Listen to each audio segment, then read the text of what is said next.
Hello and welcome to Arsenal Analysed. I'm JC. I hope you're doing well. Today I bring you yet another scout report on the channel. Why Arsenal want Raphinha, a right forward, a right winger, potentially some competition for Bukayo Saka. But we'll be breaking it all down for you today. And if you're looking forward to today's video, go ahead and smash that like button. And if you're new around here, please do consider subscribing as it massively helps me and the channel out. But what will we be covering during today's video?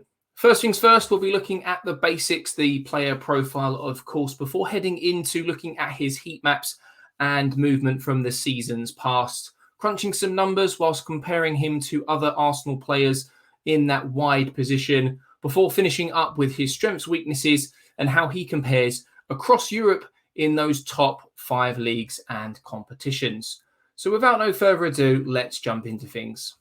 Raphinha of Leeds United. He spent 2 years in the Premier League, now aged 25. So coming into those all-important peak years. And Arteta does want at least 2 players in each position who can compete for a starting spot. He's picked up around 9 international caps.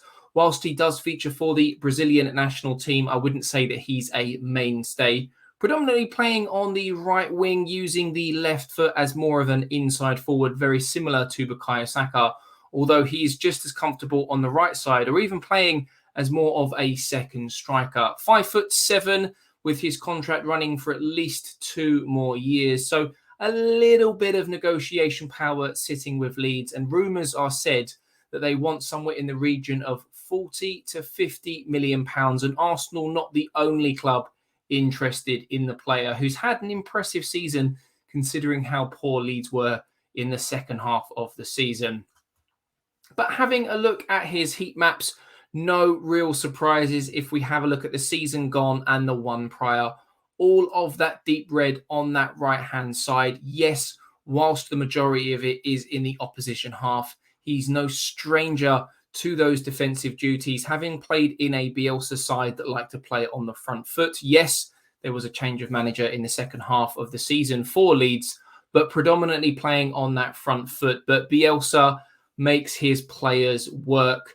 Everyone knows their job, constantly up and down the pitch, absolute athletes. Very similarly, I would say, to Bukayo Saka, who does have a little bit more of that deep red as more of an inside right forward compared to the likes of Raphinha.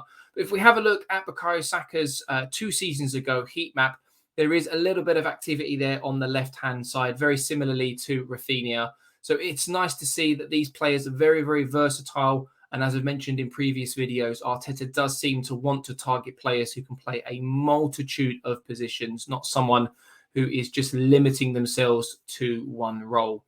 Now, the reason I've looked at Martinelli is because, yes, he does predominantly play on that left-hand side, which is a position that Raphinha, should Arsenal sign him, could feature in if we were short in numbers, or maybe he was in form on par with, say, a Bukayo Saka in a position where Arteta can't drop him.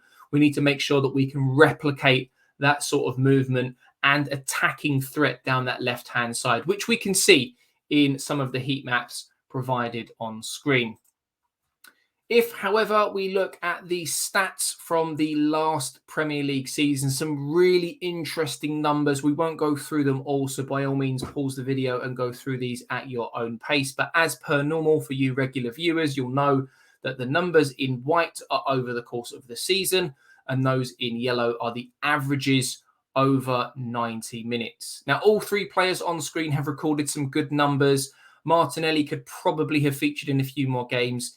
Yes, he has had fitness concerns once or twice throughout the season and was suspended at one point as well. But looking at Raphinha and Bukayo Saka, all of which over that 35 mark, which is exactly where you want them. Great consistency over the course of the season, and very, very similar in the numbers and minutes that they've played as well. And impressively, as mentioning in some of the previous slides, Raphinha has played in a struggling Leeds team in the season past and has still managed to bag himself 11 goals, which is the same amount as Bukayo Saka, who's had his best season yet in an Arsenal shirt.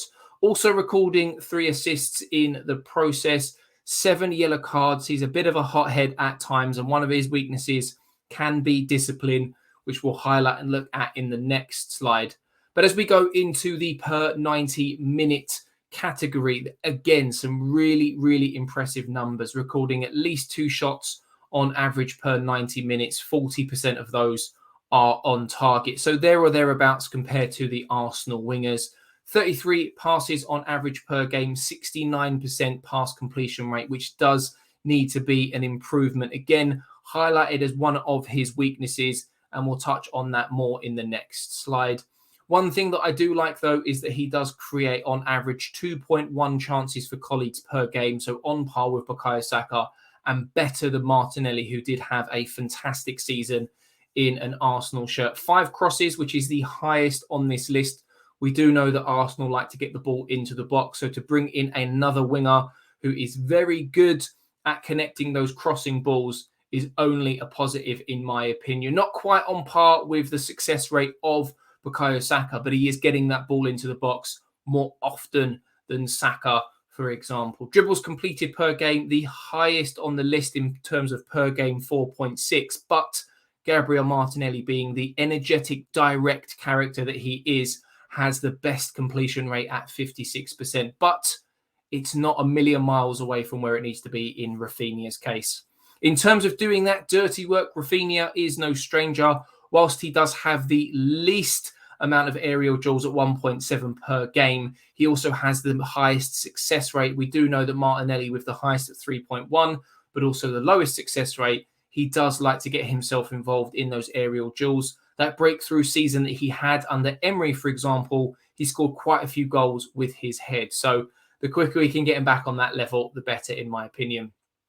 Ground duels, 11.3 per game with a success rate of 43. So the highest on the list in terms of per game. Not the best success rate, but not a million miles away from the other two. We do know that Arsenal like to press on the front foot. Similarly, do Leeds as well under Bielsa in that first part of the season. So I think the transition in that particular department could be a very, very smooth one. And the numbers on screen, in my opinion, as already mentioning and highlighting, in a struggling Leeds side has been very, very promising, in my opinion. And you can certainly see why Arsenal, among other clubs, are interested in Raphinha. Now, if we have a quick look at the strengths and weaknesses before looking at how he compares in those top 5 leagues and European competitions over the last 365 days against other wingers. Strengths, weaknesses. Pace and acceleration is an obvious one for those of you who have watched Raphinha. He is very direct and lightning quick. Bit of a playmaker, although he has only recorded 3 assists this season. He does have 2.1 chances created per 90 minutes over those 35 games. So some good numbers there. He does love a little bit of a long shot. Arsenal can sometimes be a little bit guilty of moving that ball from left to right, right to left, a bit too often rather than taking their chances. So it would be a little bit welcomed. And set pieces is another one, a danger man, not in terms of getting on the end of those set pieces, but in terms of taking those free kicks and corners, for example. And his defensive responsibilities, as we've already highlighted in those ground duels in the previous slide. And if we have a look at how he compares across Europe, in the graph you can see on the left-hand side in this slide, some absolutely top-notch numbers. And there have been games this season where Arsenal have been penned in against the likes of Crystal Palace, for example, in the second half of the season, Brighton, and even against those top teams where those wingers may not necessarily always have the responsibility to do the things that they like doing, which is attacking the back four as opposed to defending our own back four. So some of those numbers there are top notch, in my opinion. Ball control can be a bit of a concern at times for him. Discipline is something that we've already talked about, and pass completion is something that we spoke about in the previous slides. But something that I wanted to highlight in this one too, because he does fall in the top, or should I say the bottom 4 percentile with only a 63% completion rate, which is very, very low for a winger. However, he does sit in the top 90 percentile for progressive passes. So forward passes into the opposition half, into that final third, into the opposition box, those killer passes, which is exactly what you want to see from an attacking player.